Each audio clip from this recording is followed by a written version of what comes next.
ఏది అయినా ట్రై చెయ్యి ఆచి చికెన్ మసాలా. మధ్యప్రాచ్యంలో 11వ రోజు భీకర యుద్ధం జరుగుతోంది.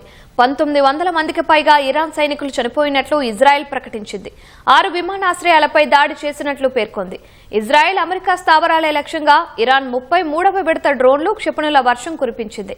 అమెరికాకు చెందిన 2 అత్యాధునిక MQ-9 రీపర్ డ్రోన్లను ధ్వంసం చేసిన వీడియోను ఇరాన్ పంచుకుంది.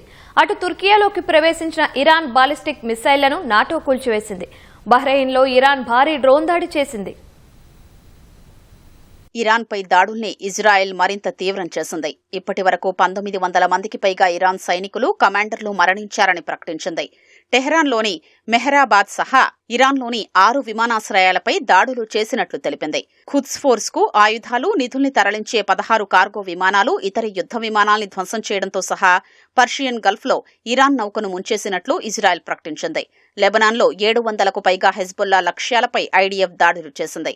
బీరూట్లో 50కి పైగా లక్ష్యాల్ని ఉగ్ర మౌలిక సదుపాయాలుగా ఉన్న 35 అపార్ట్మెంట్లను కూల్చేసినట్లు తెలిపింది.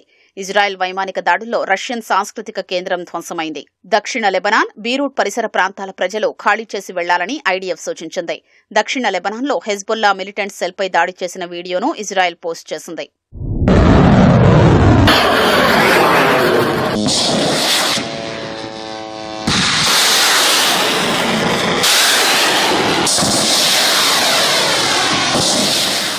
ఆపరేషన్ ట్రూ ప్రామిస్ 4లో భాగంగా ఇరాన్ జరిపిన దాడుల్లో మరో అమెరికా సైనికుడు మృతి చెందాడు. ఇజ్రాయెల్తో పాటు గల్ఫ్ దేశాల్లోని యుఎస్ స్థావరాలపై టెహ్రాన్ 33వ విడత క్షిపణులతో దాడులు చేసింది.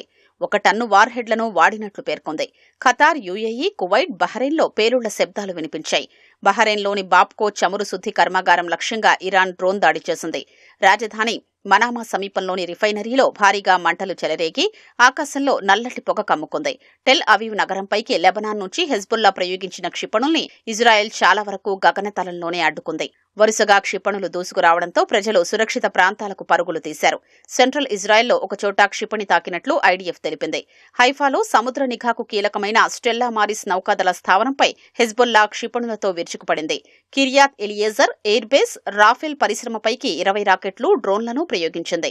రెండోసారి తుర్కియాలోకి ప్రవేశించిన ఇరాన్ బాలిస్టిక్ క్షిపణిని నాటో కూల్చింది. మిత్ర దేశాల నుంచి అమెరికా దాడులు చేయడం వల్లే ఆ దేశాల్ని లక్ష్యంగా చేసుకుంటున్నట్లు ఇరాన్ తెలిపింది.